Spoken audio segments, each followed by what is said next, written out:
estructuras hidráulicas. Ya en los inicios de las estructuras hidráulicas, un poco de historia breve de lo que fueron fueron los diseños de la ingeniería hidráulica, ¿sí? Entonces ya le voy a compartir la pantalla. Un segundo. ¿Ya la ven?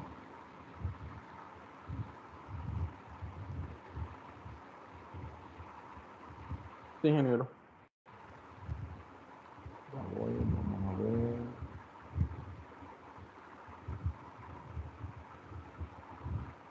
¿Sí la ven? Sí, ingeniero, sí estamos viéndolo. Sí, ingeniero, claro, se ve. Perfecto. Entonces, el diseño de la ingeniería hidráulica. Ingeniero, yo quiero comentarle algo antes de empezar la clase. Ok, Wendy, cuénteme. Ingeniero, lo que pasa es que yo ayer me coloqué la vacuna y me ha generado efectos fuertes. Ahorita mismo he pasado con fiebre y dolor de cabeza, entonces yo voy a asistir a la clase, pero si de pronto me llego a salir o cualquier cosa, pues para que me excuse. Ok, no hay ningún problema. Igual queda la clase grabada. No se preocupe. ¿Qué vacuna se puso? La Moderna. Ah, ok. Está tomando Dolex, ¿sí?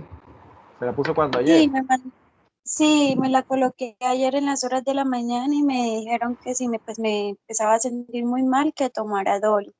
Tengo el brazo inflamado, no lo puedo mover, la verdad sí me ha dado fuerte. Ok. No se ha mojado ni nada de agua lluvia. No, yo ayer pues llegué y me dijeron pues que no me podía serenar, pues tratar de estar en casa y que no saliera por 3 días. Exacto. Entonces esté en reposo. Hidrátese bien. Tome suerito pedialítico, ojalá. Y, Ok, ¿yo? Listo. gracias. Bueno. Bueno, muchachos. Entonces, ¿qué? Vamos a seguir entonces con el diseño de ingeniería hidráulica. ¿Vale? ¿Quiénes más se han vacunado? No, no es obligación, sino consulto para saber si ya se han vacunado o no. Ya yo me vacuné, profe. Yo también, ingeniero. Sí, igual también ya la primera dosis. Okay. Moderna, la mayoría, o Johnson Johnson, o Pfizer. Con Pfizer, pues ya, andé con Pfizer. Las dos ya. Ok, muchachos. Ya saben que igual tienen que seguir cuidándose. Pues de acuerdo a los médicos y a los médicos que han estado metidos en el cuento del COVID y que están muy atentos a leer cualquier paper o estudio que sale en el momento, pues lo último que dijeron es que pues, las vacunas sí funcionan porque hay una gran, los antivacunas están diciendo que no. Entonces para que estén tranquilos, el riesgo de que le caiga uno un rayo mayor a que pase algo con la vacuna. Sé que han sido muy rápidos, pero entiendan que las vacunas han invertido todo el tiempo y los recursos para que salieran rápido por el mismo efecto de la pandemia. Ser muy juiciosos y colocarse la vacuna y no mojarse, no agitarse, no consumir licor, ni nada raro. Eh, Seguir manteniendo el uso de tapabocas, lavado de manos, distanciamiento social, ¿sí? Para que todo funcione bien. Eh, pues las vacunas se ha demostrado que sí funcionan, todas. Pues ahorita mismo te están usando unas vacunas pues muy buenas, mucha gente que no quería Sinovac, Sinovac también funciona, pero ahí hemos tenido la oportunidad de venir vacunas como Pfizer y Moderna, muy buenas, la Johnson también es buena, es única dosis. Entonces muchachos, es que obviamente siempre y cuando estén de acuerdo y tengan el acceso a la vacuna, pues vacúnense. Si no, los que no, pues sigan cuidándose. O sea, lo importante es que sigan cuidándose con la vacuna. Algo que no es para que lo tomen a que no voy a usar la vacuna porque no contagio. Supuestamente lo que son las vacunas de Pfizer y Moderna, es lo que dicen es que supuestamente esas vacunas no contagian el virus. Están estudiándolo y el tema es que todavía no hay esa certeza de un estudio que diga de verdad sí, pero aparentemente esas vacunas supuestamente no deberían contagiar y si lo contagian no, supuestamente es muy mínima la carga viral. No soy estudioso, es lo que he leído, pero es para que, independiente de lo que sea, lo actualizo para que no caigan en mentiras de las personas que de pronto no han leído y que a pesar de lo que digan, sigan cuidándose. No dejen de usar el tapabocas. ¿Listo? Bueno, diseño e ingeniería hidráulica. Vamos a ver un poco de la historia de hidráulica y donde vemos que eso es algo instintivo y digo yo que innato en el hombre. Desde sus inicios, desde que fuimos creados, por la misma necesidad en la que hemos visto, por la supervivencia, por el instinto de supervivencia, hemos querido controlar y dominar el agua. Y obviamente de que sabemos de que es indispensable para nosotros el agua, por eso mismo el hombre al no quedarse estático en una zona o al pretender traer el agua hasta donde él vive, porque el agua está en cierta zona y él está lejos. Recuerden que a estos tiempos el instinto es de uno buscar siempre donde hay agua cercana. Eso no viene de ahora, eso viene de mucho tiempo, ¿sí? Entonces, nosotros somos unos seres que nos volvemos resilientes. Para muestra un botón tenemos lo de la pandemia, nos hemos vuelto resilientes a esto de la pandemia, obviamente a costa de muchas muertes que han sido dolorosas, pero esto pronto va a pasar. El tema del agua también, muchas personas por no tener acceso al agua, todavía en estos tiempos, asómbrense, mueren muchos niños y personas por la desnutrición o por la falta del agua potable. Entonces esto es un problema que viene de mucho tiempo, ¿sí? Controlar el agua. Entonces, no crean que eso es un problema de ahora, ha sido de siempre. Ahorita tenemos obviamente un poco más acceso, más tecnología, más ingeniería, pero antes no. Entonces, más o menos en el año 4000 al 2000 antes de Cristo, los egipcios y los fenicios ya tenían experiencias en problemas de agua. En la construcción de sus barcos, si ustedes ven 300 y todas esas películas, miren que los severos barcos que ustedes ven, que construía esa gente en esa época. O sea, unos barcos, unas estructuras que uno se queda asombrado. Y los puertos, porque antes las guerras, los refuerzos de soldados y todo eran a través del mar, ¿sí? Pero bueno, el tema de nosotros es el manejo del agua. Entonces, en ese tiempo China, India, Pakistán, Egipto y Mesopotamia iniciaron el desarrollo de los sistemas de riego. Y aquí quiero que de pronto los que de pronto han visto o se meten ya en la goma de ver becas para estudiar o de cursos, los mejores cursos en temas de sistemas de riegos y manejo de aguas son los que dictan en esta zona. Hay unas becas que otorgan para allá, para India, para Pakistán, para Egipto, China y toda esa zona de Asia.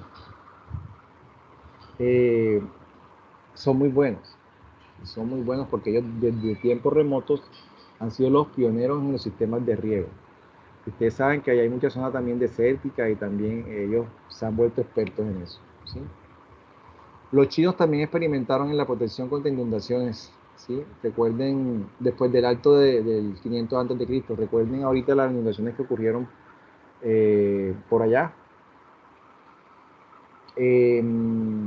Ha sorprendido al mundo porque ellos son pioneros en el tema de combatir las inundaciones y lo que se había deseado es que de pronto ocurrió el periodo de retorno de los 100 años, pero me imagino que con todas estas alteraciones que ha tenido el cambio climático, por el cambio climático, estos se han acrecentado, las lluvias y todo, y al parecer esto va a marcar algo muy importante en eso que ocurrió allá. Y se van a tomar, digo yo, que medidas respecto a eso. Igual que en Holanda, creo que fue el otro, no sé si me corrían, fue en Holanda que hubo el otro tema de inundaciones por unas lluvias. ¿Fue en Holanda o Alemania? Fue en Alemania. en Alemania, sí. Entonces, es muy extraño porque estas personas nos llevan años luz en ingeniería y pienso que de ahí vendrán muchas opciones o alternativas importantes a considerar en el tema de los diseños de estructuras hidráulicas. En la Grecia antigua se construyeron acueductos y se empezaron a desarrollar fórmulas para dichos sistemas. Entonces vemos que los acueductos de esa época eran un poco rústicos, no eran tan sofisticados, pero a pesar de todo ese conocimiento empírico, fueron a través de un sistema de canales, no habían los tratamientos como son ahora, tan tecnificados, ¿sí? Tan elaborados. A pesar de todo, ustedes saben que había muchos problemas a nivel de enfermedades asociadas al tema gástrico, intestinal, gastrointestinal, por el tema de que no había tratamiento de las aguas, ¿sí? Entonces, este fue uno de los primeros intentos para la elaboración de un modelo matemático. De manera empírica, ellos fueron, digamos, tratando de dominar el agua y pues empezaron allá a mostrar un cierto interés por en lo que hoy podemos decir un modelo matemático que pues es la base en lo que la mayoría de software o cálculos requieren para poder analizar o calcular todas las variables hidráulicas que hasta hoy conocemos. Ya en el siglo XVI, entonces se desarrollaron los primeros principios de la hidráulica. Entonces ahí ya aparece Galileo, aparece Kepler, Torricelli. Ustedes ahí, algunos de estos los debieron haber escuchado en hidráulica, en el laboratorio de hidráulica y en mecánica de fluidos. Newton, ¿sí? Luego alrededor de Torricelli, exactamente. Alrededor del año 1800, entonces ya aquí Bernoulli, ustedes ya han escuchado de Bernoulli, la ecuación de Bernoulli que es muy famosa. Euler también. Y posteriormente tenemos a Darcy y Reynolds, ¿sí? que perfeccionaron dichas teorías. ¿Recuerdan lo del número de Reynolds? ¿Sí se acuerdan? Claro. Ok, entonces miren que el primer modelo físico hidráulico fue construido en el 1795 por el ingeniero Luis Jerónimo Farger, que sobre un tramo del río Garona, ¿sí? Fue uno de los primeros. En el 885 ya Reynolds construyó un modelo en el río Mersey, que fue ahí donde salió el número de Reynolds. Ya él vio una relación que existía entre las fuerzas de la inercia y las fuerzas de fricción, y que eso era importantísimo, desde obviamente los fluidos, y que era importantísimo para los modelos hidráulicos. Entonces, recuerden, el número de Reynolds, ¿qué me permitía a mí caracterizar? El tipo de flujo, si era laminar, si era turbulento, si era... había otro que era como más lento. Laminar, de transición y turbulento. Así es. Entonces, es un parámetro muy significativo, ustedes saben que es adimensional y que nos permite a nosotros, ya ustedes están en la capacidad de que si les dan cualquier diseño hidráulico y ustedes ven un número de Reynolds X asociado a un valor, ustedes ya saben cómo catalogar, cómo clasificarlo, ¿sí? El número de Froude, miren, quien inventa el número de Froude fue un arquitecto naval, William Froude, en 1870. Él indicó la importancia de tal relación de las fuerzas de la inercia y las fuerzas de la gravedad. Y actualmente ustedes lo vieron en hidráulica de canales, en mecánica de fluidos, creo que también en laboratorio de hidráulica, el número de Froude. ¿Sí? Entonces, ¿qué me dice a mí el número de Froude? A ver.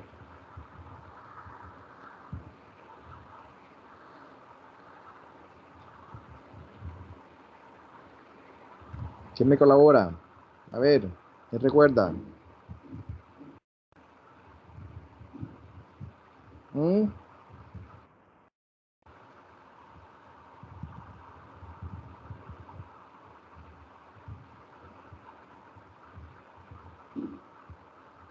Nada, muchachos. Aló.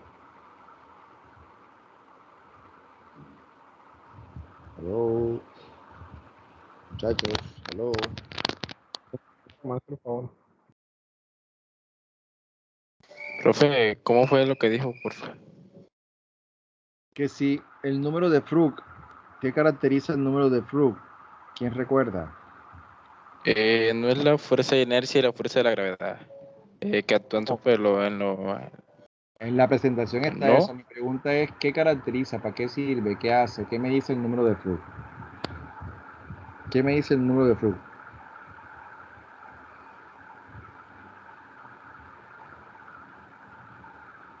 ¿Ah?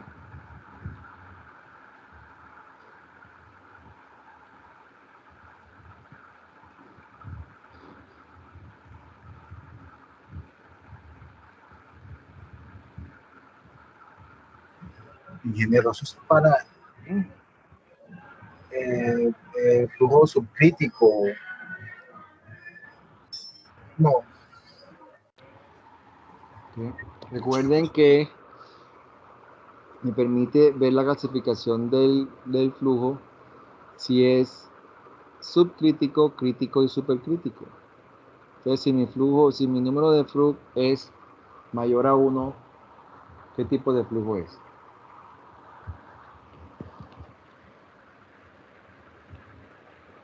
Crítico, ¿no? ¿Cómo? supercrítico. Subcrítico. Supercrítico. Así es. Y si es menor a 1, Subcrítico. y si es igual a 1, Crítico. crítico. ¿Sí o qué? Entonces, eso no se les puede olvidar. Todo ingeniero civil de la UPB, para hacerlo más específico, debe saber eso.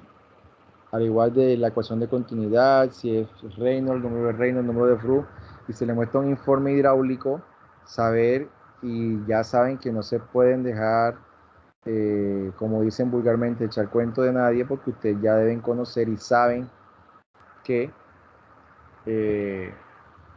mi número de Frug que me indica y mi número de Reynolds que me indica. ¿Listo? Y miren que son parámetros de hace mucho tiempo y que hoy todavía tienen vigencia y van a tener vigencia porque fueron descubrimientos muy importantes. ¿Sí? A continuación les muestro una tabla cronológica de los líderes de la hidráulica de finales del siglo XIX de manera cronológica. Entonces vemos Arquímedes, que estableció los principios elementales de la flotación de los cuerpos. Tenemos Leonardo da Vinci, Galileo Galilei, parecen temas o nombres de personas que creemos que solamente se han dedicado a una cosa. Recuerden que antes estos personajes eran multifacéticos, o sea, se dedicaban a varias, manejaban varios artes. No sé si tienen conocimiento de eso. ¿No? ¿Sabían que Leonardo da Vinci había realizado eso? Tenía que ver algo con hidráulica. ¿Sabían?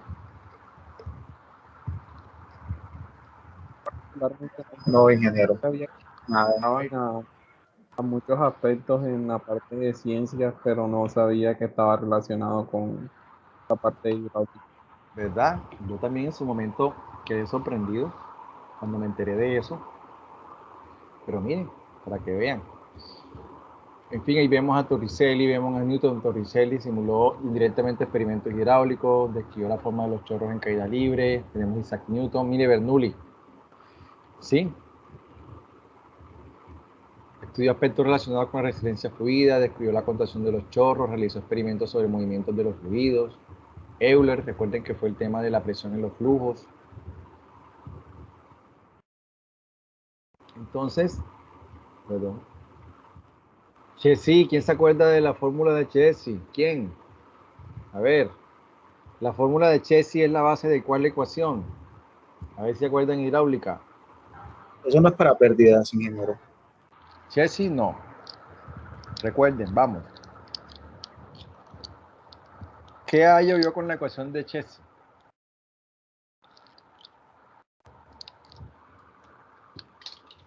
A ver.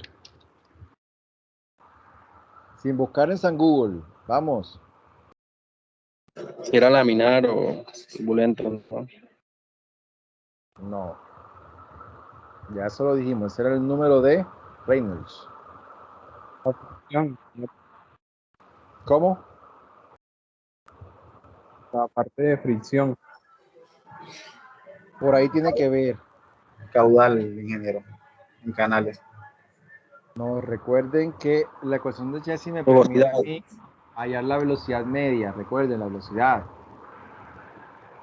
La ecuación de Chesney es un coeficiente c adimensional por la raíz de ¿qué?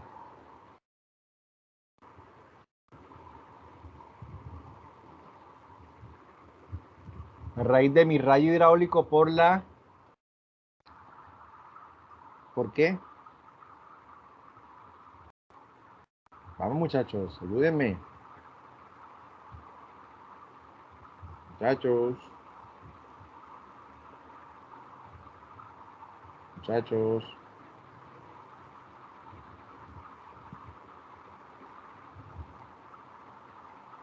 Hola. Sí, ingeniero. Díganme, a ver. ¿Mm? Por la pendiente.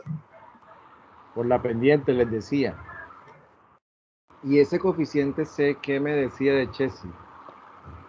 ¿Cuál era la particularidad que hacía a Chesney?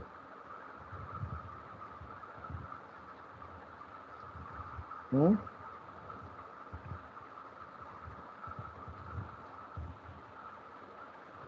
Nada, muchachos.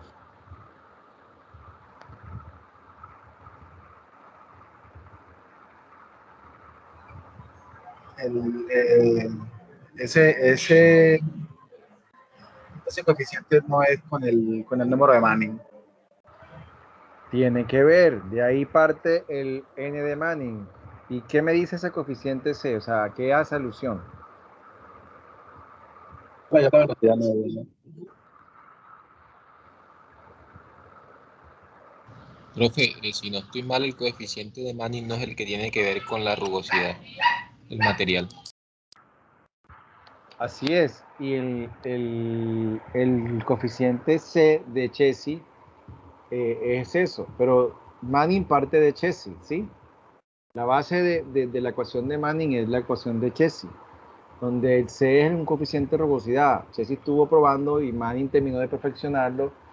Y lo que hicieron fue, yo me los imagino haciendo pruebas de cómo eran las velocidades, los caudales y todo para diferentes superficies. Entonces hacían un canal en tierra, un canal en concreto, madera, con vegetación, y fueron analizando cómo se comportaban los parámetros hidráulicos. Y así llegaron a las ecuaciones. ¿Sí? Entonces, Chesney fue el pionero y ya los que más que vinieron, pues obviamente se basaron hasta llegar a la ecuación de Manning, que hoy es la que más, una de las más usadas. ¿Sí?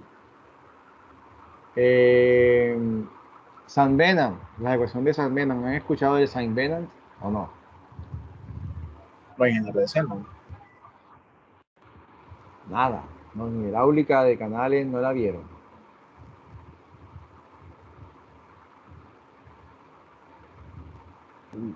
No recuerdo haberla visto, ingeniero. Yo tampoco. ¿Vieron hidráulica conmigo? Para yo regañarme. No, ¿Ustedes vieron? Ah, quería decir, yo no la di, bueno, entonces se me olvidó, pero no se preocupen. Eh,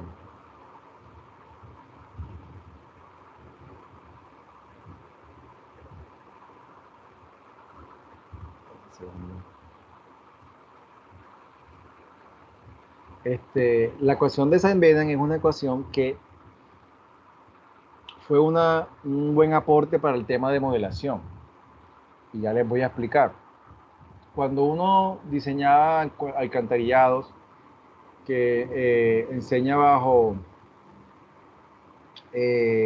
flujo uniforme, y recuerden que flujo uniforme.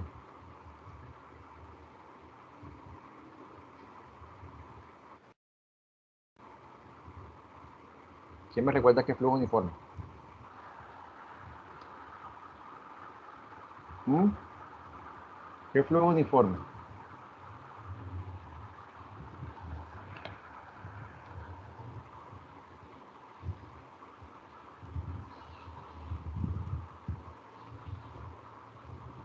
muchachos, hola. Los caudales son iguales en todas las secciones en todos los tramos de un canal, ¿no? Recuerden que deben, ¿deben qué? En cualquier parte de la sección del canal o la tubería, las velocidades y todo es constante, ¿sí? Y la cuestión de continuidad, que es que caudal igual a velocidad por área, recuerden que todo lo que, o sea, que el caudal que entra es el mismo caudal que sale, si no le varían nada, ¿sí? Entonces, ese principio, los alcantarillados se basan en ese principio. Entonces, cuando uno tiene un alcantarillado, ya les voy a mostrar. Dame un segundo. Yo aquí tenía ya les voy a compartir la pantalla.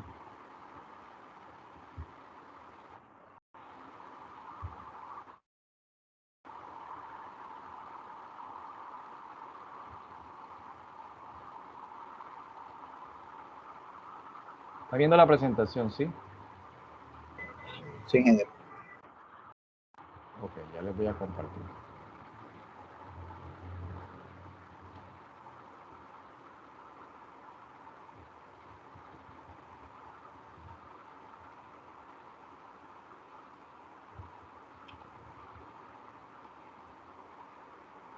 Entonces, miren, cuando un alcantarillado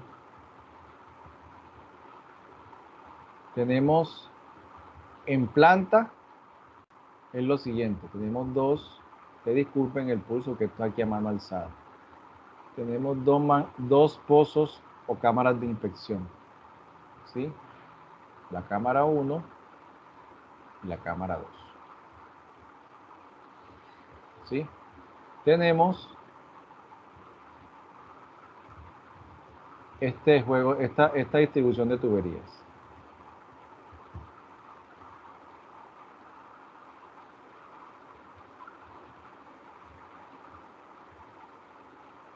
Y la dirección del flujo es de la siguiente forma.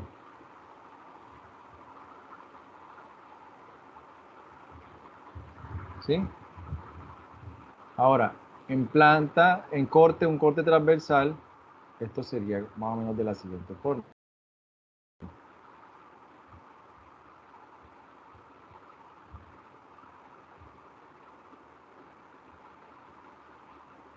Yo les digo, disculpan el pulso. Estoy haciendo mi mayor esfuerzo aquí para que quede.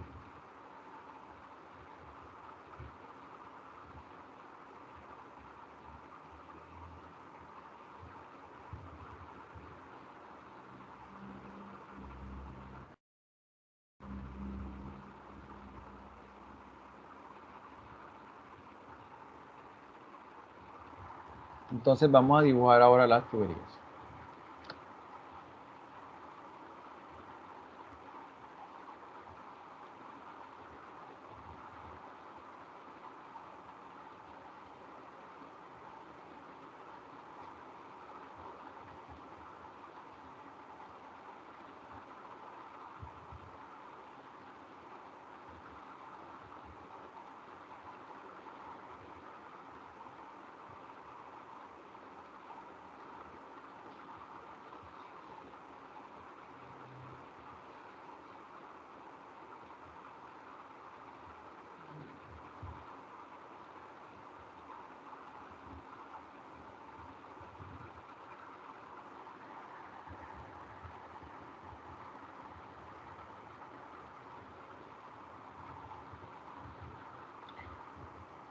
Cuando la ecuación, nosotros diseñamos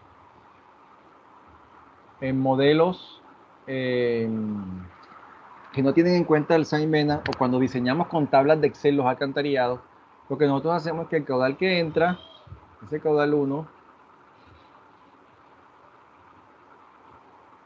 ese caudal 1,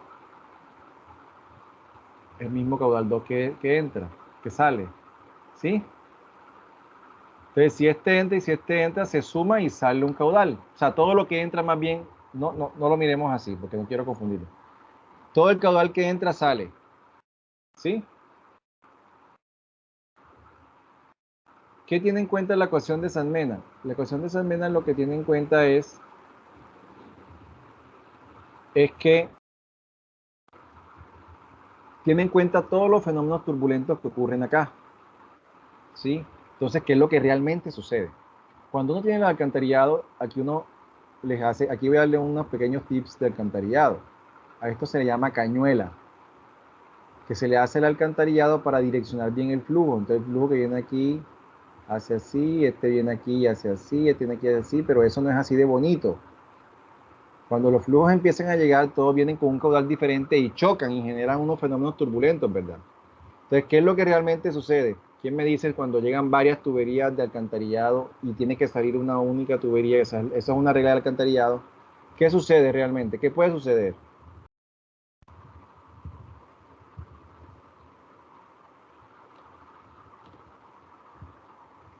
¿Mm? Muchachos, hola. Profe, repita la pregunta. ¿Ah? Voy a repetir la pregunta.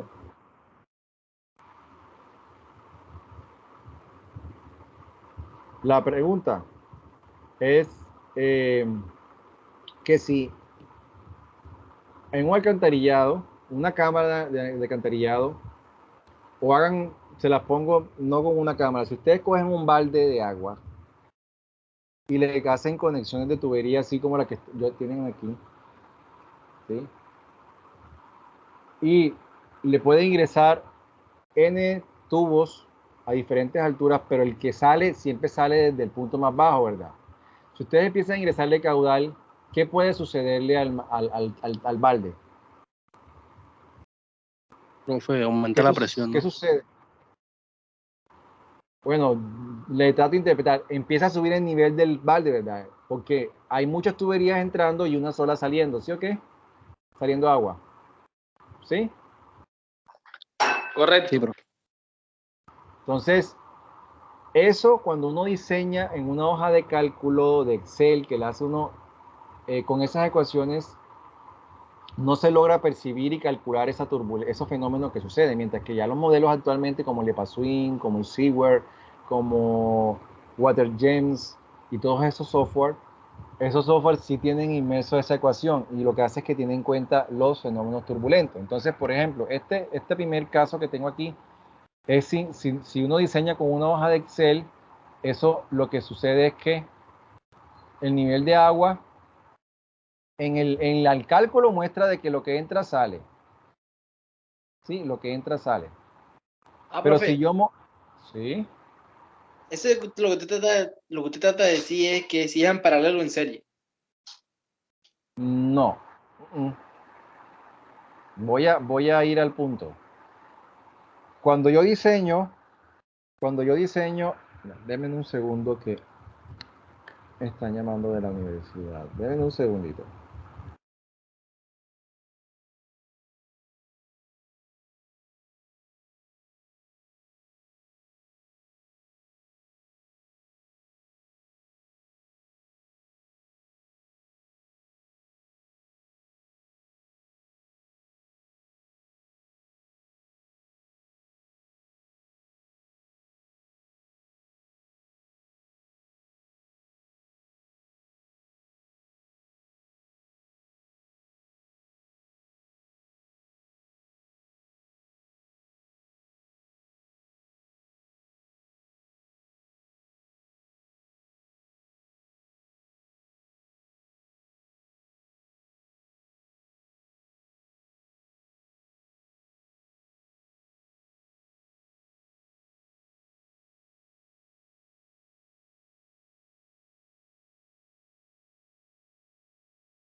Aló.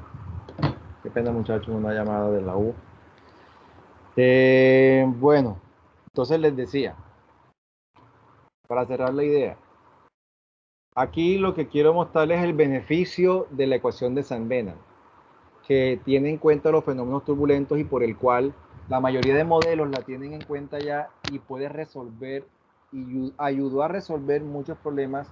En el caso de los alcantarillados es el rebosamiento de los pozos, que ustedes ven que muchos pozos de alcantarillado, muchas cavas de alcantarillado están rebosando agua. No sé si lo han visto, incluso, o sea, cuando llueve, a veces los ven que están rebosando y es porque le han conectado a lluvia, eso no tiene pérdida. Si ustedes ven cercano hay unos sumideros o algo y es que le conectaron las aguas lluvias al alcantarillado y ustedes saben que aquí en Montería el alcantarillado es netamente sanitario, no es combinado, ¿listo? Pero hay algunos casos donde ustedes ven pozos, alcantarillas que están rebosando la mayor parte del tiempo y es porque posiblemente se diseñaron y no se tuvieron en cuenta en estos fenómenos turbulentos, ¿listo?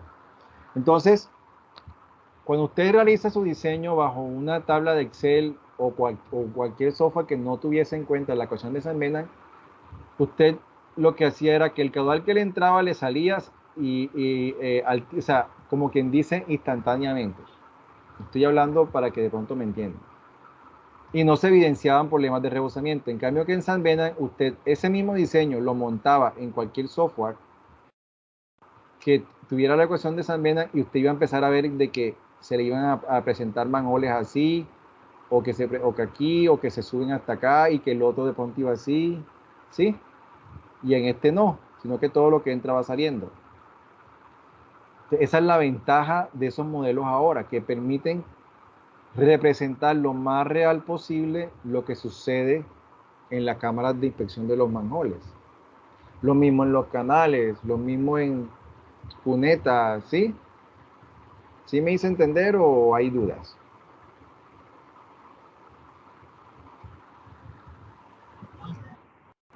O sea que para que no pase eso, habría que conectarlo a varios, no solamente a uno. No, miren, una de las políticas, una de las reglas del alcantarillado es que pueden entrar en 1000 tuberías siempre y cuando el área lo permite y la capacidad de manjón lo permita, pero solo una única tubería debe salir. O cuando son iniciales. Se van a dar cuenta, el inicial es, por ejemplo, hasta que ahí me salgo un poco del tema, eso lo van a ver ustedes en alcantarillado. Los alcantarillados iniciales se les hace esta muesquita así. O sea, que la tubería inicia en ese manhole, inicia ese manhole. Hay casos en que esa misma manhole es el inicial para otro tramo, para este tramo de acá, por decirlo así. ¿Sí me hago entender? Es solo en este caso que pueden salir 2 tuberías o más. Si yo quiero sacar otra de aquí para este manhole que hay aquí en este cruce, así de 3. Pero la regla del alcantarillado es que pueden entrar en tuberías siempre y cuando el área o la capacidad del manhole lo permita, pero solamente puede salir una tubería. ¿Sí me hago entender? ¿Ya? Ustedes si ven que de un alcantarillado salen 2 tuberías, ojo, analicen. Esta puede ser continua, pero esta tiene que ser un inicial. No pueden ser 2 tuberías continuas, o sea, que salgan 2 tuberías para repartir el caudal. No puede. Sería un caso, como les digo, muy subgénero, muy particular, en donde yo tenga que dividir el caudal para ayudarle un poco a la tubería, pero de pronto en una descarga, qué sé yo, son condiciones muy particulares, pero un alcantarillado normal de una red, yo no puedo permitir que me salgan 2 tuberías para darle continuidad al alcantarillado, siempre y cuando, si se presenta es porque una de las 2 va a ser un inicial, o ya es como en un caso particular en una descarga o algo que se va a hacer un alivio, porque hay muchas soluciones para aliviar la tubería, el caudal en un alcantarillado. No sé si logré, lo que quiero mostrarles era el beneficio de la ecuación de San Bennett. La ecuación de San Bennett me permite a mí saber realmente cómo se están represando o se están comportando las cámaras de inspección en el caso de los alcantarillados cuando el flujo del caudal va entrando en ellas. No es no es como lo hace ver una hoja de cálculo utilizando las respectivas ecuaciones de alcantarillado, hidráulicas. ¿Sí? ¿Sí me hago entender? Uno lo que hace es que el caudal lo va acumulando y listo, se va evacuando, acumulando y se va evacuando, mientras que los modelos sí tienen en cuenta ese fenómeno de que llegan varios caudales, no es que salen igual, se interactúan, hay turbulencia, el agua no sale de la misma forma, se va acumulando y te muestra el nivel de inundación que puede presentar cada cámara. ¿Sí me hago entender?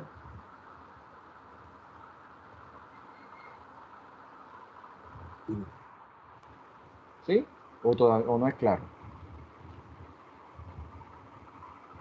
Esto es un complemento que en la clase de alcantarillado lo van a ver. Yo aquí les estoy mostrando una de las fortalezas o ventajas o beneficios de la ecuación de Saint-Venant. ¿Sí? ¿Sí o no? Sí, sí, Sí, ingeniero. ¿Están viendo la presentación ahora? sí. ¿Ven la tabla Sí. cronológica? Ok. Entonces, ya Frug, vimos el número de Frug, Manning, ya saben Manning, Reynolds, ya vimos Reynolds. Entonces, listo, vamos a ver ahora en sí el diseño en ingeniería hidráulica. Entonces, reiterando lo que les dije en la primera clase cuando vimos la presentación de obras hidráulicas, que el objetivo principal de la ingeniería hidráulica es el diseño de estructuras que sirvan para el aprovechamiento y control del recurso agua. ¿Sí? Ahora, ¿por qué se caracterizan este tipo de diseño? Entonces, ya vamos a ver. Es por la interacción de 4 fenómenos muy importantes, la interacción de estos 4 fenómenos. ¿Sí? Entonces, vamos a entender un poco. Tenemos lo que es la turbulencia versus la no turbulencia, es lo que le decía ahorita con la ecuación de Saint-Venant. Cuando se trabaja sin tener en cuenta los fenómenos turbulentos, hay que tener mucho cuidado, porque no podemos no tenerlos en cuenta, porque si son importantes y estos fenómenos permiten, no son ajenos a la hidráulica, a lo que sucede hidráulicamente. Entonces, mediante esos fenómenos turbulentos se generan vorticidades, ¿sí? Que son importantes y que hidráulicamente afectan las estructuras que estamos mirando. Entonces es muy bueno tener en cuenta dónde sí ocurre o no ocurren fenómenos turbulentos. Distribución del flujo, les decía, saber y tener muy claro el tema de que flujo uniforme y no uniforme, cuándo es flujo no uniforme y cuándo debo considerar flujo uniforme. Ustedes ya saben que el flujo uniforme ocurre más que todo en esas zonas muertas o de baja velocidad. Ahí es que está el flujo no uniforme. Pérdida de energía, ustedes saben en lo importante que es la conservación de la energía, ¿sí? En el tema del flujo. Y algo muchísimo más importante y que para nosotros es algo vital, y es cómo disipar la energía, ¿sí? Entonces, es muy importante que sepamos eso. Y el transporte de sedimentos, ustedes saben que dentro del tema hidráulico, de alcantarillados o canales, está la capacidad autolimpiante. ¿Qué es eso? De que nosotros debemos garantizar de que nuestros canales, nuestras tuberías, estén lo más limpio posible, ¿sí? Y eso lo hacemos cumplir mediante la capacidad autolimpiante, que es el esfuerzo cortante, ¿sí? Que normativamente el RAN nos dice que debe cumplir ciertos parámetros para garantizar de que en nuestras tuberías o nuestros canales no quede sedimento, o si se queda un mínimo, pero que garantizar de que la tubería no vaya a dejar de funcionar porque está colmatada con materiales de sedimento, ¿sí? Otra cosa importante es el tema de la socavación. Entonces nosotros cuando hacemos estudios hidráulicos en un arroyo y es para un puente, y si ese puente lleva pilas o cualquier estructura donde se va a soportar, y eso es obviamente el cauce está en tierra, debemos hacer un estudio de socavación, y ese estudio de socavación me va a permitir a mí saber a qué profundidad debo colocar yo mi cimentación para que no se socave y la estructura que se no pierda la estabilidad. Entonces son 4 fenómenos muy importantes que hay que tener en cuenta: la turbulencia o no turbulencia, la distribución del flujo, las pérdidas de energía y el transporte de sedimentos. ¿Sí? ¿Tienen alguna duda o sugerencia o inquietud hasta aquí?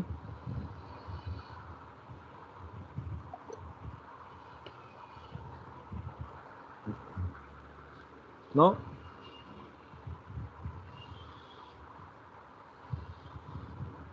Ok, sigamos.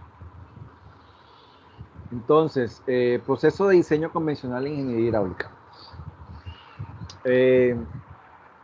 Anteriormente, hacer ingeniería era un poco, en cuanto a tiempo computacional y memorias y todo eso, era un poco complicado y se tardaba mucho tiempo. Entonces, esos fenómenos, ¿sí? Y esa forma antes de llevar a cabo los diseños de ingeniería hidráulica, hacían de la ingeniería hidráulica que fuera un poco difícil y necesariamente basado en la experiencia. Entonces, ya no es como hoy, que debido a los diferentes modelos, debido a allá el manejo de las herramientas computacionales que hay, los tiempos se han acortado.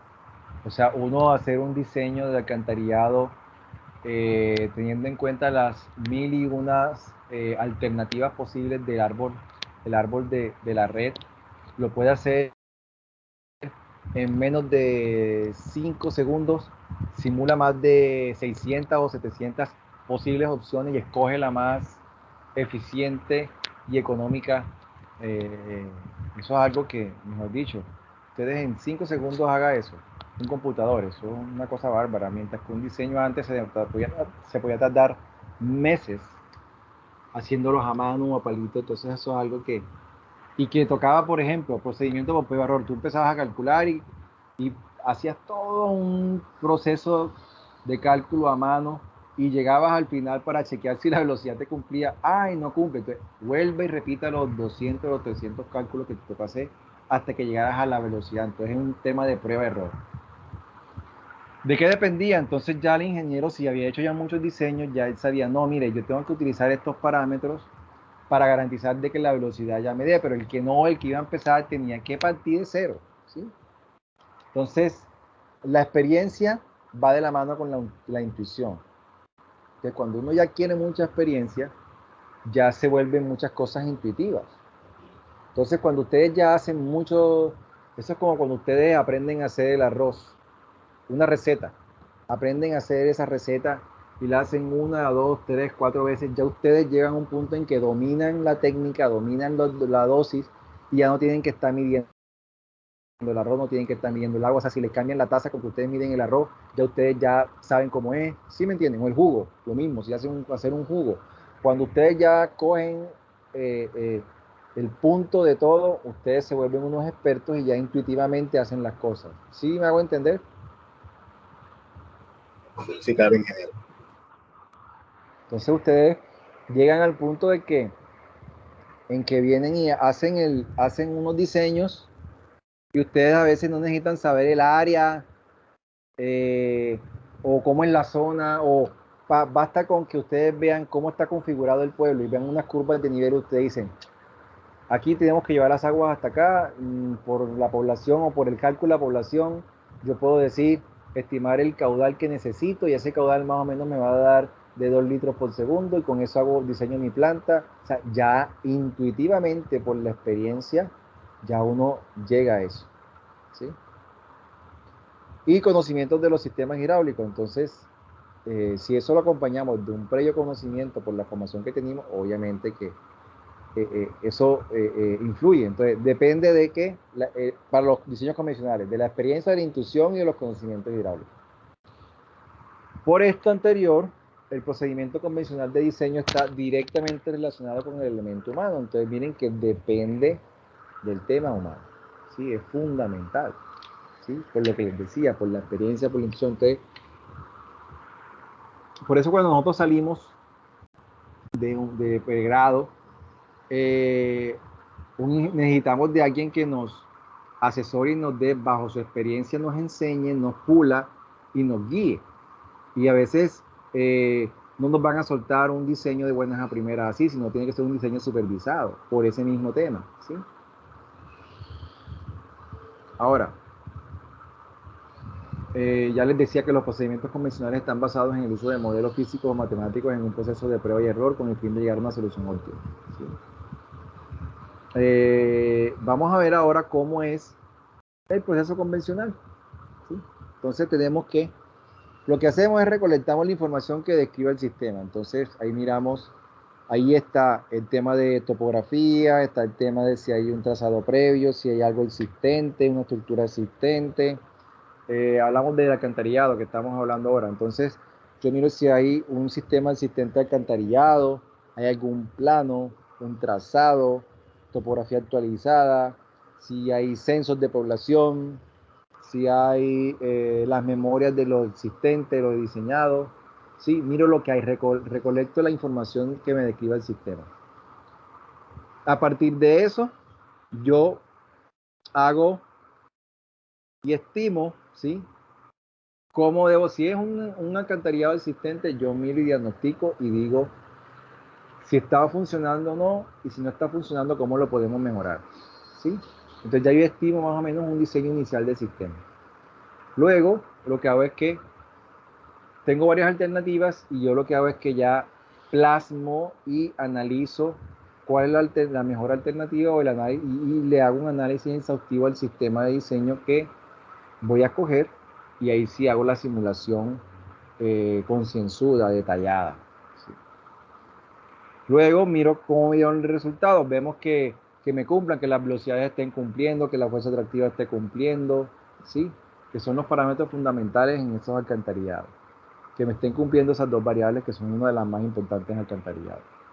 Ahora, si el diseño está satisfactorio y no hay ningún problema, yo paso a calcular los costos y los beneficios, y si todo está ok, yo ahí terminé mi diseño.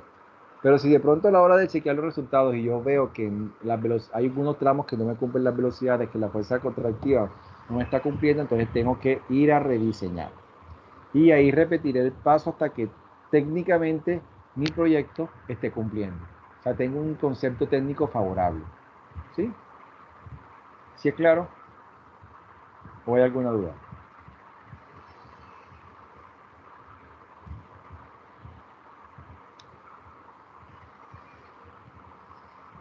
Todo claro, ingeniero. Ok. Entonces sigamos. Ahora, estudio de factibilidad. ¿Quién me dice si qué han escuchado de qué es un estudio de factibilidad?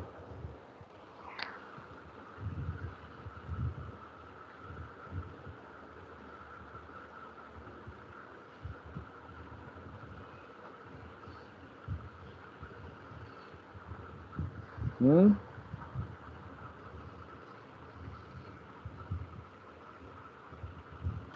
Profe, es como un estudio que se le hace al diseño del proyecto para saber si dicho diseño cumplirá a cabalidad con los requerimientos necesarios y mínimos. Ok, O sea, para saber si el método y el diseño para trabajar que se utilizó sea el correcto y el más adecuado. Ingeniero, eso no es para determinar la viabilidad de un proyecto. ¿Cómo? ¿Me repite el último que dijo? El estudio de factibilidad no es para determinar la viabilidad de un proyecto. El estudio de factibilidad son los estudios que se necesita, que hay que realizar previamente para ver o sea, si el proyecto es viable o no, técnica, económica, ambiental, ¿sí? Y financiero. ¿Sí? Entonces, ahí más o menos, ahí dieron, el estudio de factibilidad tiene como propósito establecer los pros y contras de una serie de alternativas técnicas que algunos autores indican que se deben realizar unos estudios de prefactibilidad y valorarlas económicamente, financiera, social y ambientalmente a fin de determinar si una obra se puede desarrollar de manera posible, práctica y viable. Entonces, pongo ese esquema de que nada es lo que aparenta ser. Muchas veces creemos que el proyecto, por lo simple que es fácil de ejecutar, y resulta de que no. No siempre es así. O que el más complejo, o sea, que el que aparenta ser un poco más complejo es complejo para construir, resulta de que no.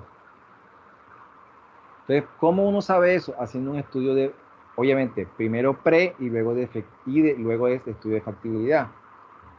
¿Qué debe hacer uno? Debe hacer unas valoraciones. Una valoración técnica, si el proyecto técnicamente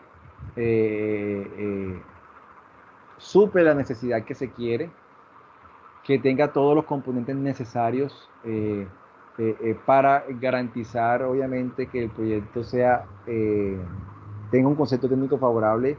Luego mido si tiene cierre financiero, si tiene presupuesto, tiene un CDP, algo que lo respalde. ¿Sí? Entonces, si tiene un plan financiero que sea ejecutable y que se cumpla, tiene recursos, entonces esa es la evaluación económica.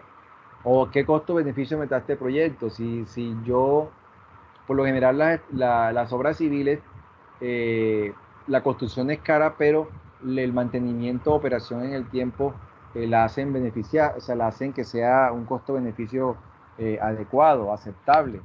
¿Por qué? Porque ella con el tiempo no requiere tanto mantenimiento de operación, la inversión es única y luego lo que se hace es mantenimiento. Entonces tienen esa ventaja. Social, entonces, ¿qué impacto va a tener? Ponemos el caso de aquí, Urrá. ¿Sí? Otra cosa que quiero dejarles claro es, todo proyecto tiene un impacto ambiental. Y no solo ambiental, tiene un impacto social, económico y financiero. Sí, pero todo proyecto tiene un impacto. Sé que no hay proyecto perfecto. Todo proyecto cuando se construye, genera un impacto. ¿Sí? Entonces, lo que tiene que garantizar cuando se hace el estudio de factibilidad es de calcular esos impactos y tener las alternativas o estrategias para que esos impactos poder mitigarlos y poder manejarlos. ¿Sí? Entonces, eso es lo que hay que tener en cuenta. Nosotros cuando hagamos nuestros estudios es hacer un análisis previo de todo, no salir a coger un estudio de otra parte, implementarlo o simplemente o hacer un estudio, por decirlo así, hablamos de estructura hidráulica, de un acueducto, una planta o un tanque de almacenamiento elevado, por decirlo, para ponerle un poco más rigurosidad al tema.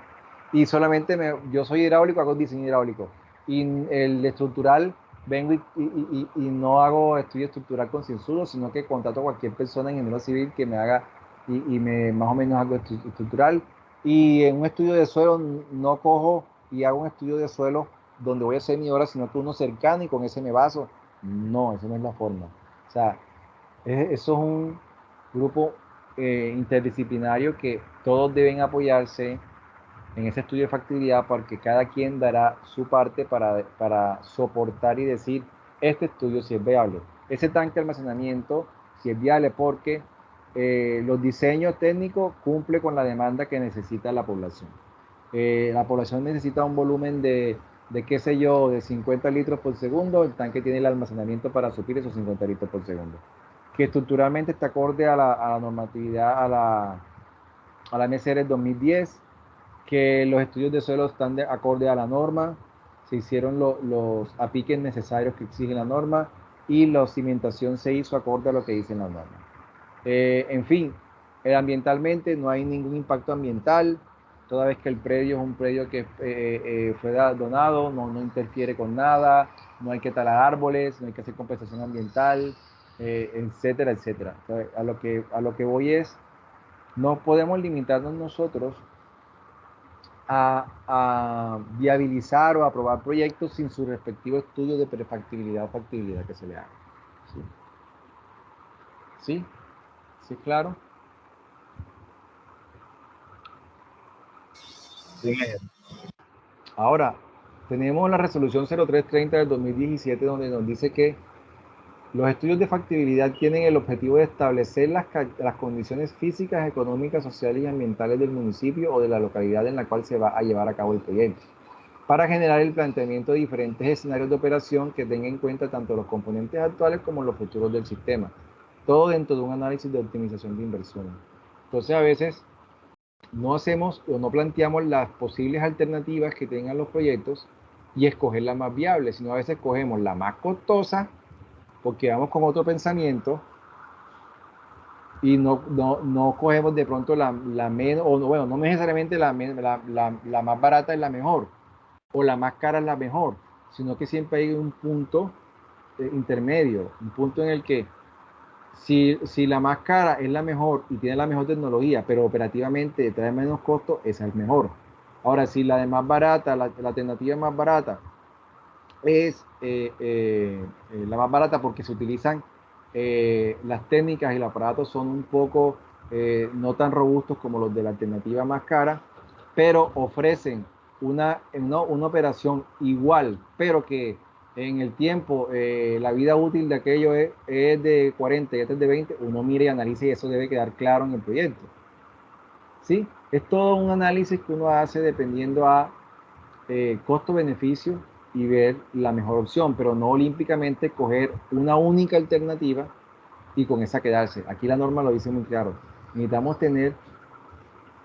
conocer todas las condiciones físicas, económicas, sociales y ambientales del municipio para generar planteamientos diferentes de escenarios. Entonces, plantear diferentes escenarios. Y basado en esos escenarios es que escogemos la mejor alternativa. ¿Listo?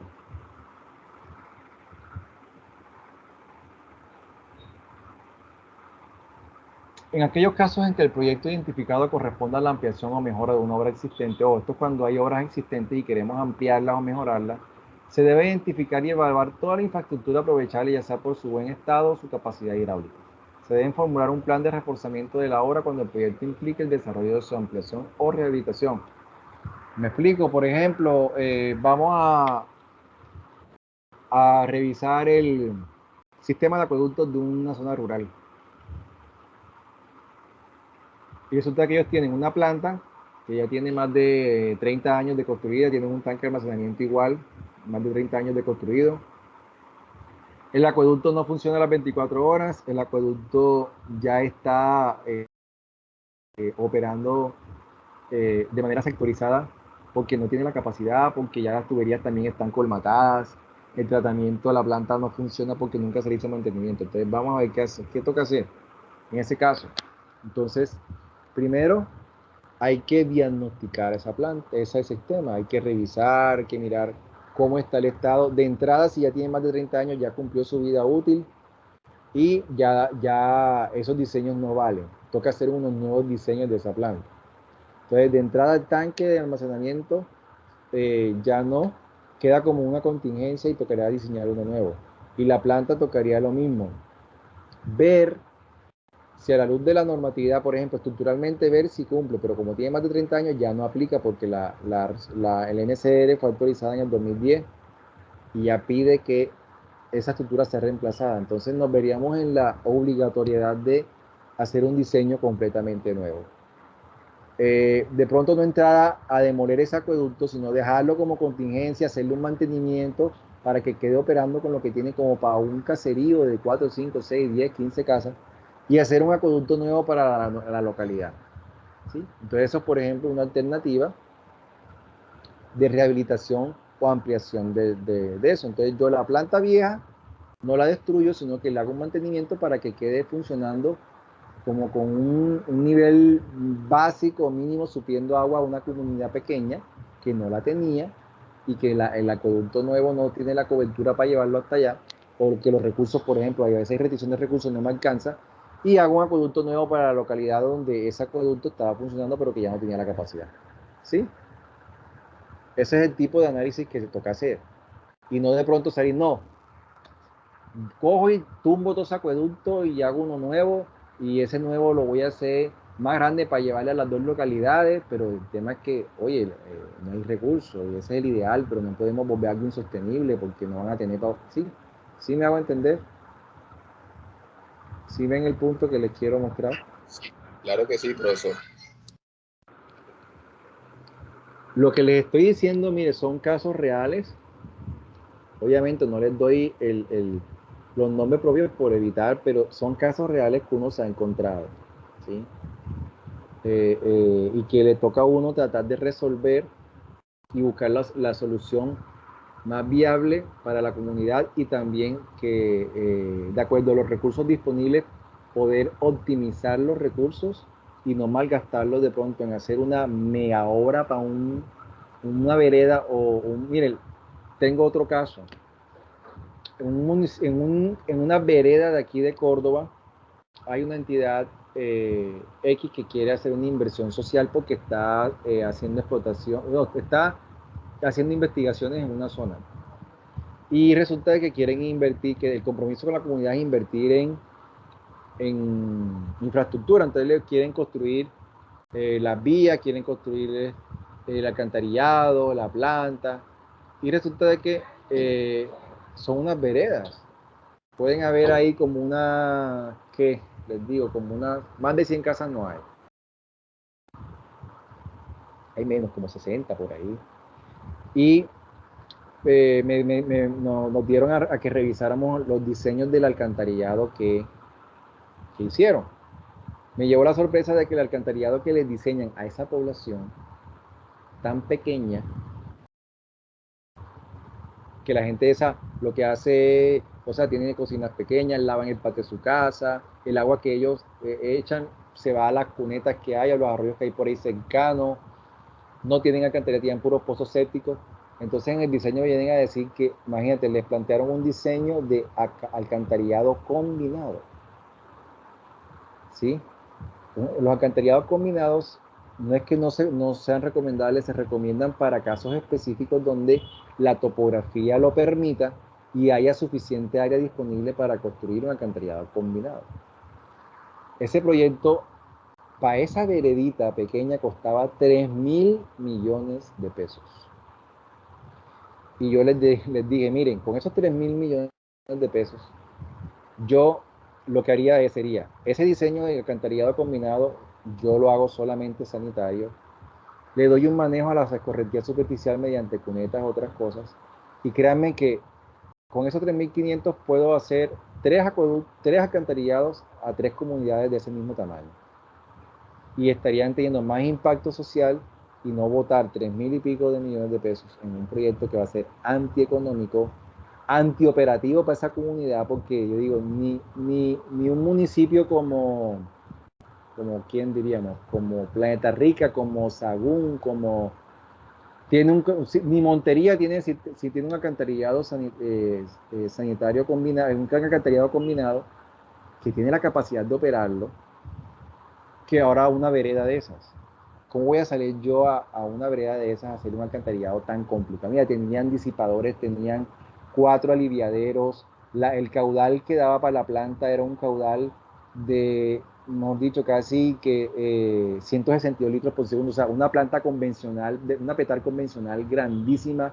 Yo creo que la planta tendría siendo más grande que la cancha de fútbol que tenían ellos allá y para una comunidad pequeña. Entonces, ahí es donde yo les digo, ahí es donde llega el tema del ingeniero. Uno como ingeniero no tiene que mirar a los bolsillos de uno. A mí me mandaron a que revisara y que diseñara la planta. Yo pude haber cobrado un billete por esa planta, pero dije, no, yo no puedo construirle eso a un municipio, a una vereda que no va a tener, el municipio no va a tener para operarse ese alcantarillado. ¿Sí? ¿Sí ven el punto? Claro, ingeniero. Entonces, eso es lo que quiero que vean. Esto es importante tenerlo en cuenta y no aprovecharnos de la situación y obviar cosas para el beneficio de nosotros, sino al revés. O sea, nosotros tenemos que demostrar en brindarle la mejor opción a la problemática o la población que estemos haciendo, ¿sí? No quiere decir que que la sepamos todas. Nosotros tratamos de ir buscando poco a poco. Hay situaciones fáciles, hay más complicadas, pero uno tiene que buscar siempre varias alternativas. Y aunque no hagamos estudios de factibilidad así en orden, hacemos un estudio previo, que eso vale como factibilidad, porque yo hacer un estudio previo de diagnosticar, yo ahí estoy haciendo prefactibilidad y factibilidad, aunque lo haga solamente hidráulicamente, ¿sí? Ahí yo lo estoy aplicando, ¿sí? Pero ya en estudios más grandes, cuando son con consultorías y todo, uno tiene que hacer esto. O sea, lo que hicieron en Urra tiene que haber, debieron haberle hecho estudios de factibilidad. el acueducto regional, costanero y todas esas obras grandes, a todos esos proyectos de construcción grandes, también, ahora, los pequeños no quiere decir que no lo hagan, también hay que hacerlos. Y a veces se confunden, creen que por pequeños que son no hay que hacer eso. Y a veces se cometen errores que perjudican el avance de la obra, de hasta la construcción de una casa.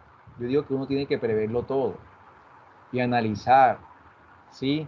Y les digo, uno se encuentra, ahora les voy a comentar un ejemplo de casos que parecen tontos, obvios. Hemos encontrado diseños de que en el baño, imagínense, en el baño que hacen social debajo de una escalera, la ducha la colocaron encima de la taza, o sea, en el inodoro, imagínense. Entonces yo me voy a bañar sentado en la taza del inodoro. ¿Sí ven? Imagínense. O que las puertas abren al revés.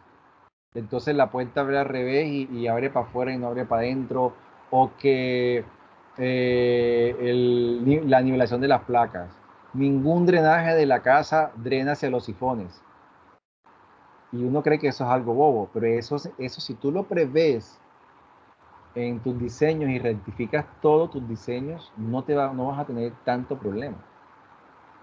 La cimentación, se ponen a hacer cimentaciones basado en que no es que las casas que hicieron aquí a 2 cuadras hicieron esta cimentación y el estudio es igualito. Y resulta de que el otro dueño de la casa va a hacer una casa de 2 pisos y no una de 1 piso. Entonces va a hacerle una cimentación de una casa de 1 piso, una de 2 pisos, cuando la de 2 pisos necesita zapata, la de una casa no, la de 1 piso no le hicieron zapata, le hicieron simplemente una viga de cimentación. ¿Sí me hago entender? ¿Sí? Sí, ingeniero, claro. Sí, profe. Ok, muchachos, entonces cerramos aquí con la factibilidad económica y yo a quien delegué en este curso para que me colaborara por si me recordara cualquier información, a quien delegué, no me acuerdo. No delegué a nadie. Ingeniero, no le escuché. ¿Qué fue lo que preguntó? Lo escuché Que recortado. si yo no he delegado a alguien en este curso como para que sea el interlocutor de cualquier cosa, de dudas. ¿Ya se creó un grupo de WhatsApp acá o no? En este No. grupo no, ingeniero. Y yo no he escogido a la persona acá entonces. Vamos a ver. Profesor, ya, perdón, profesor, le hablo a Pastrana, profe, yo no estuve con usted en la lista, pero si se dio cuenta, yo estuve participando durante toda la clase, entonces, para que me forme, me ayude ahí con la asistencia. Esperen un segundo. ¿Ustedes qué están viendo ahora? ¿Están viendo la presentación? Un Excel, ingeniero. Ah, ok. Me parece raro ahora que me esté dejando ver eso. Denme un segundo.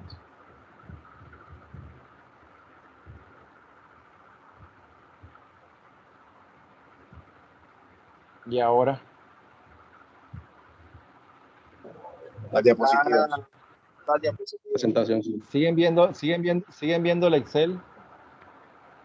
No, las diapositivas. Las diapositivas. Ah, ok. Entonces me habla Pastrana, ¿es? Pastrana. ¿Quién más llegó tarde? ¿Quién estaba cuando tomé lista? Ingeniero, yo le Arley Cadena, yo le dije, pero no sé si me tomó la asistencia. O sea, en el momento que usted estaba llamando a lista, yo le... Yo sí le tomé la asistencia, sí se la tomé, no se preocupe. Muchísimas gracias. Cabrales Martínez. Profesor Contreras, aquí. Contreras Montaño. ¿Sí?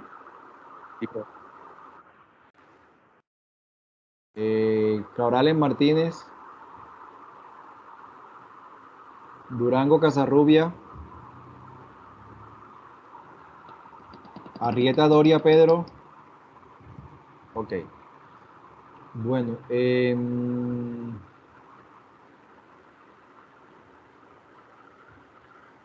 no sé quién quisiera pues ser el interlocutor de que cree el grupo y ya a través de él cualquier cosa cualquier información que necesiten, dudas que tengan, se pueda manejar el tema. ¿Quién? Ingeniero, si quiere yo puedo. ¿Quién me habló? Luisa Ramos. Luisa Ramos. Ok, Luisa. Entonces, queda encargada Luisa, va a crear el grupo y cualquier información la vamos a manejar a través de ella. No quiere decir que no se puedan comunicar conmigo al correo o cualquier cosa, pero para crear el grupo y saber. ¿Listo? ¿Todos de acuerdo? ¿Hay algún problema? Listo, ingeniero, no hay problema. Entonces, Luisa, me recuerda de que en la próxima clase continuamos aquí en factibilidad económica. ¿Listo? Ingeniero, Ok. ingeniero, ¿Quién me habla? Arley Cadena. Ingeniero, Cadena. sí señor. Yo me escribía para avisarle que yo la clase pasada no pude entrar, pero yo le había escrito por aquí, por Teams, explicándole la situación. No sé si se dio cuenta.